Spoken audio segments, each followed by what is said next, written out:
ካቴድራሌ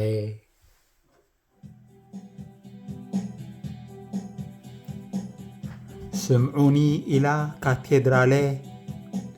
ይርኤኩም ኣለኹ ክብ ኢለ ብዘይ ኤኳለ ብዘይ ምን ይኮለ ክትስዕስዑ ክትብሉ ዕሰለ የለን ከምዚ ዝመሰለ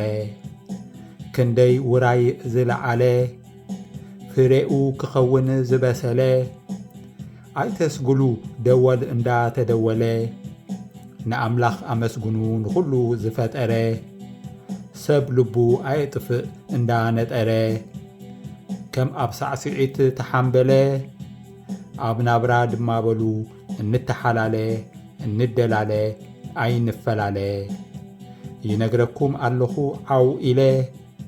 ደወል ደዊለ ቃጭል ኣቃጭለ